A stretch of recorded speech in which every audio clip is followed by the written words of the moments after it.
Bonjour à toutes et à tous.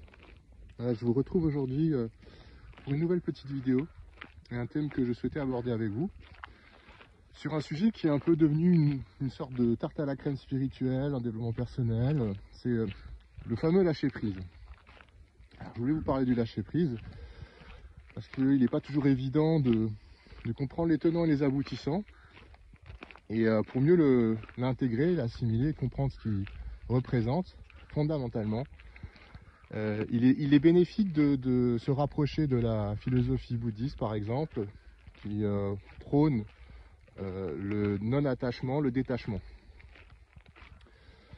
Il faut savoir que pour les peuples anciens, archaïques et primitifs, une bonne partie de la magie se fait par le biais de liens ou cordes énergétiques.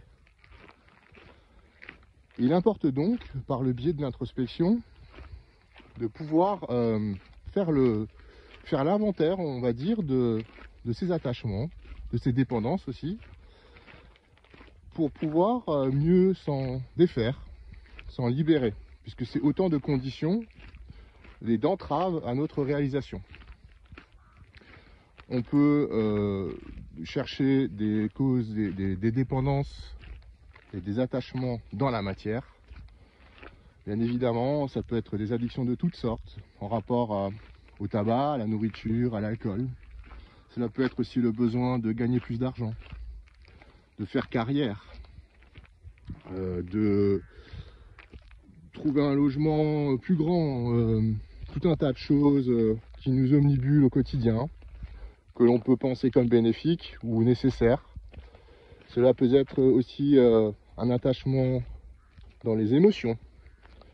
Ça peut être une tristesse qui se cramponne à nous, un état psychologique, une nostalgie, le spleen du vague à l'âme.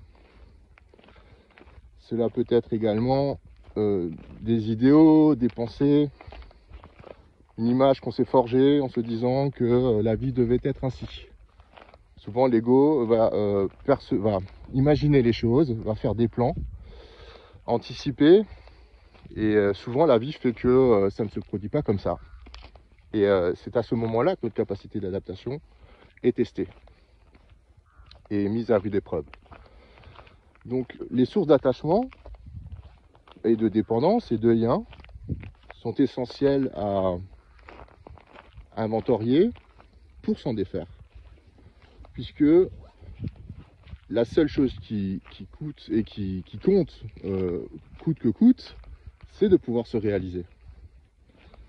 Donc vous imaginez bien que sur des plans plus subtils, si on se retrouve avec quantité de cordes qui nous maintiennent dans une forme d'immobilisme, de procrastination, de manque de dynamisme, ça va forcément avoir une influence défavorable pour la suite. Et donc je vous invite chacun de votre côté à objectiver ces sources de désagréments pour pouvoir ensuite les conscientiser le mieux possible qui soit et vous en défaire. Donc voilà, j'espère que cette petite vidéo vous inspire, vous parle. N'hésitez pas à liker, à partager, et je vous dis à très bientôt.